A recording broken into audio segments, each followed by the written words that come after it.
grounds. I'm the senior plant breeder here at Kings Park.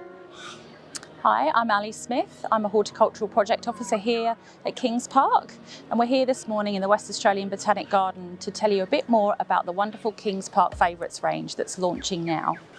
So Ali, this fantastic plant here, Adenanthus cuneatus, named because of the cuneate leaves. It's one of the Kings Park favourite lines, and really the reason it was included in that line of plants is it's so hardy. It's great for coastal conditions, the form is really good, but it's also super ornamental. And what I really love about it is those red tips on the ends of the branches, contrasting with that green foliage. It just looks amazing all year round, and so is a great addition as an understory plant or even a verge planting.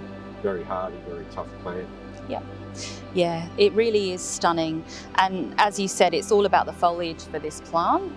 The flowers are quite inconspicuous, aren't they? They sit right down in the foliage there, and they do appear quite often throughout the year, and probably the main flush, I'd say, sort of spring into early summer.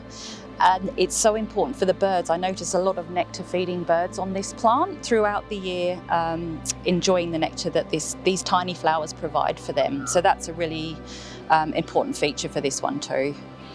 A good quality of this as well, I find, is you don't really need to manage it at all habit-wise, but if you want to, you can prune it back, take it back a bit, and it will respond really well to that. Once established, doesn't really need supplementary watering.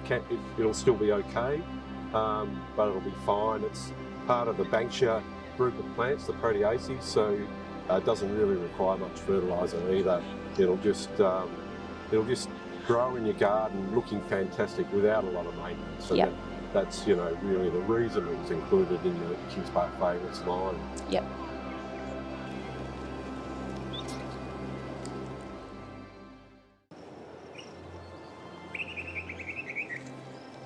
Well, this fantastic eucalyptus here is Eucalyptus cruziana, and it's such great ornamental features. I mean, it's a really hardy plant as well, which is why we included it in the Kings Park Favourites, Ali.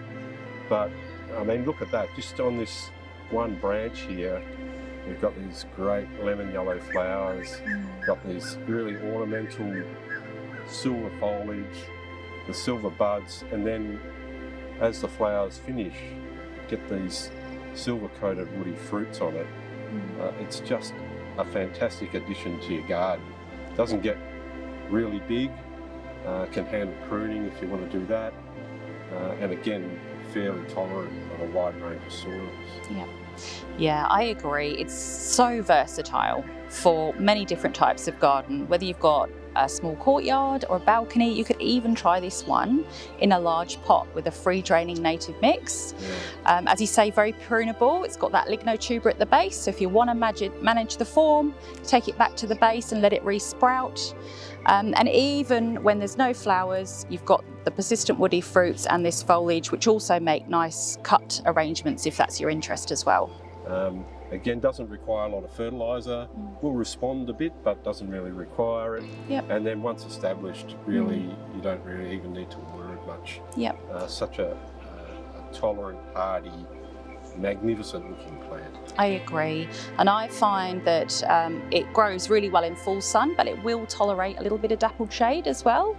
So it's not just about the foliage and the flowers and the woody fruit. You can see here it's got this incredible architectural habit, which means it's great for underplanting in the garden, and it doesn't take up a lot of space in that you can sort of see through it and see other plants through in the garden. So it really adds that great textural quality both in the foliage and the form.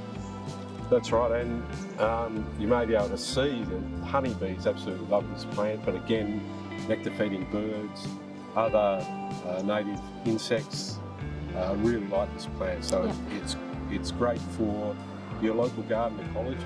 Yeah, I don't think there's anything negative about this plant, to be honest with you. No, that's actually a good point. Yeah. Get one in your garden now, it's just such a magnificent plant. Yeah.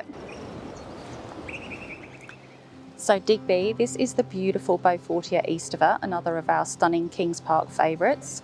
also known as the cowberry or summer bottle brush, which indicates the time of year that it flowers predominantly through spring into summertime. You get this wonderful red flower against the green foliage. Beautiful plant at Christmas time for cut displays.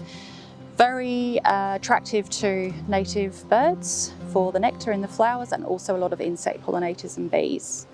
It comes from up north on the sand plains, from Perth up to around Shark Bay. Probably prefers slightly in from the coast and very free draining soils. Full sun, but will tolerate a little bit of dappled shade, so really versatile. Yeah, great contrast between the flower and the green foliage. Watering in your garden probably a couple of times a week.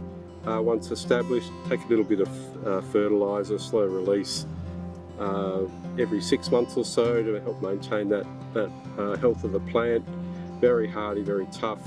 You can prune it if you need to, but doesn't really require it. Will live in your garden for a really long time.